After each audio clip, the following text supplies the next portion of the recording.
In this short video, I'm going to talk a little bit about Kazuhiro Miller, his importance to the story, his tragic ending, and why he did some of the things that he did and what motivated him and what that led to for him as a character. But before we go into that, I want to give you this quote from Buddha.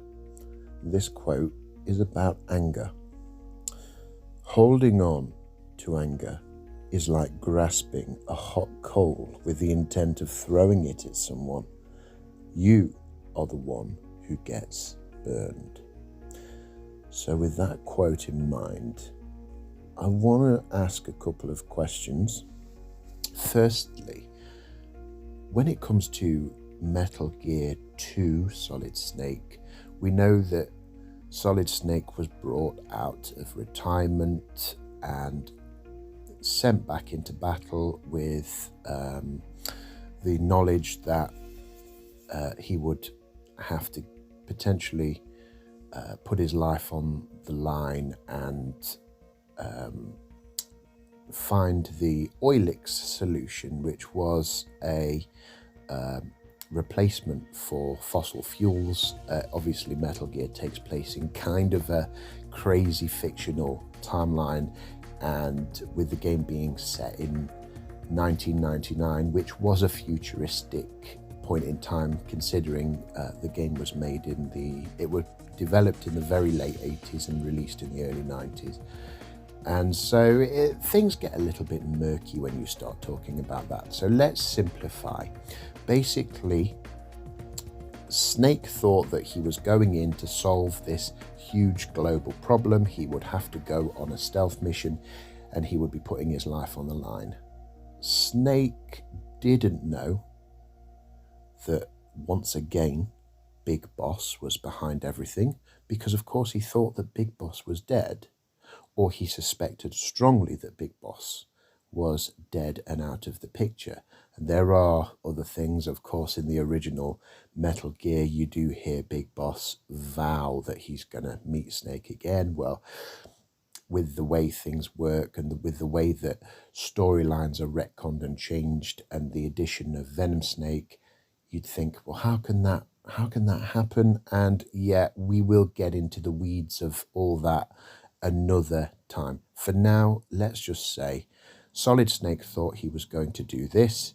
It turns out that it was much more complicated, and all the ghosts from his past, like Big Boss and Grey Fox and Metal Gear, were there at Zanzibar Land, and these were things that he would all need to go up against. So Solid Snake didn't know any of that. Part of the theme of Metal Gear is that the protagonist very rarely knows the full story. Miller, as your contact, knew that it was Big Boss. He knew a lot of what was going on in Zanzibar Land, but he held this information back. The thing about Miller is we know that he lies. We know that he's duplicitous. We know that he will betray people, even people that are close to him. And I think this really plays into his downfall. Miller put a target on his own back because he proves on several occasions that he can't be trusted, but also he lets the anger get the better of him. If we juxtapose this with a character like Ocelot, clearly a character that can't be trusted, but Ocelot never lets the anger get the better of him. Arguably, Ocelot wins in his life goals. Miller loses. And both of their life goals revolve around Big Boss. So let's rewind a little bit to the Phantom Pain, where Miller decided that he was done with Big Boss. He was absolutely outraged at the fact that Big Boss had not included him in the ruse to create a body double in Venom Snake. And Miller very foolishly states to Ocelot that he is now actively opposing Big Boss. This was Miller's first big mistake, because you do not want to be in the crosshairs of Revolver Ocelot. He will get you every single time. But it was anger that made Miller behave in this way. It was a bad decision. He let the anger get the better of him, and he threw a tantrum. He threw all his toys out the pram, and this was really where he put a target on his own back. So Miller decides to go against Big Boss, and he really goes on this sort of crusade. And this brings us to Metal Gear 2. Miller conveniently places himself on the support team of Solid Snake. He makes all kinds of claims in that game. If you go and look at it, he does say in the radio conversations that he thinks Big Boss is a madman. Big Boss needs to be stopped. But he never ever brings up to anyone, well, you know, we used to be really good friends. We used to be close. We were together for years. We went all around the world and did all kinds of crazy adventures. None of that is ever brought up. Now that is kind of manipulative and shady, and it makes Miller quite an unlikable character. In this, unfortunately for Miller, he made himself a loose end, and the events unfold the way they do in Metal Gear 2, and Big Boss is, I mean, essentially he is killed.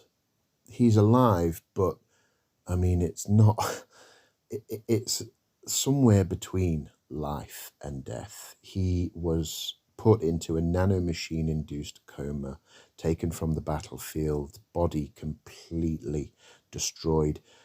I mean, he didn't even have the luxury, and I know it sounds absurd to say this, the luxury of being in a vegetative state.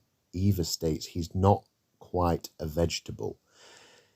That sounds to me like the definition of hell, to be trapped in your own body with sort of a lingering sense.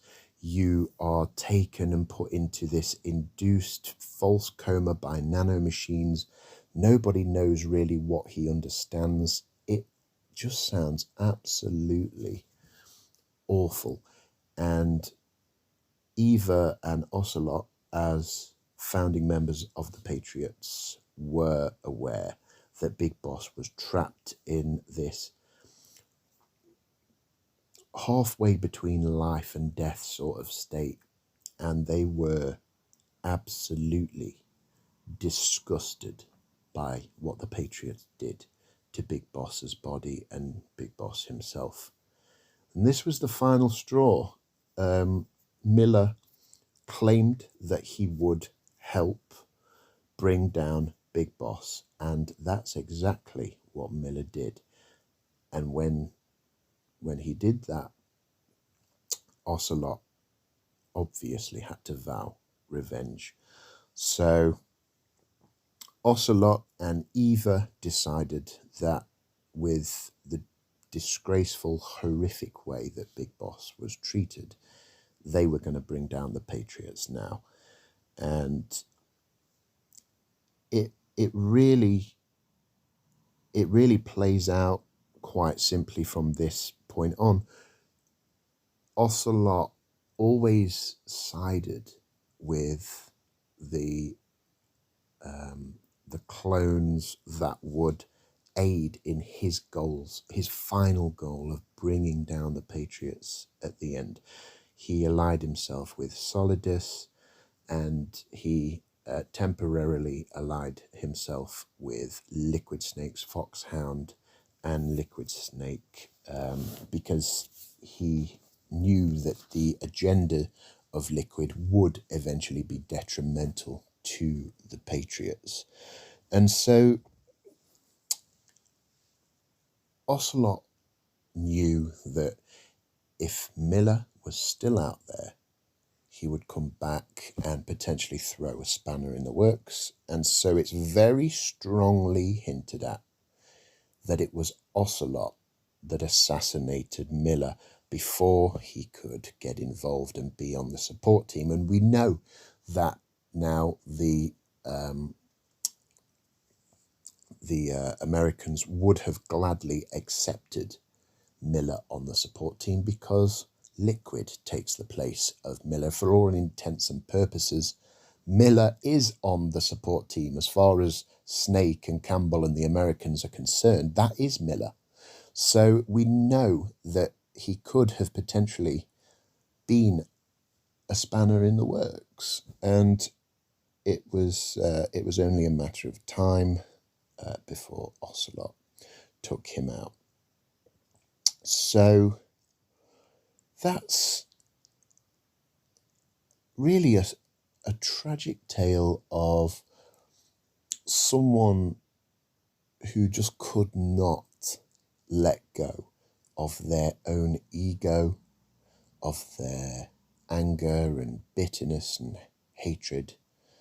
And it really is the kind of weakness that can bring an individual crashing down, and that's exactly what happened to Miller. He's responsible for his own downfall. He could not let go. He was completely incapable of seeing anything from anyone else's point of view, and he was completely unable to adapt. And I keep drawing these comparisons between Miller and Ocelot. Ocelot was always able to adapt. Miller was never able to adapt. And we take two characters that start off on a very similar trajectory. Both of them revere Big Boss, and they both vow to help support him. Ocelot is always able to do this by adapting and being proactive. Miller isn't able to do this. He thinks it's his way or the highway. I'm not going to change any of my tactics. I'm not going to change the way I think. Also, I'm not above keeping Big Boss in the dark. I will lie even if it causes loads of trouble. For example, Peace Walker. And he just went about everything in a very selfish, egotistical, and not particularly effective way. So that's the downfall of one of the characters in Metal Gear Solid that sort of gets overlooked. I think Miller is a very interesting example and a cautionary tale of what can happen when you're unable to let things go. And with that, I think we'll leave it there. It's a very dour and very melancholy end to a guy that really had the potential to be much more than he ended up being.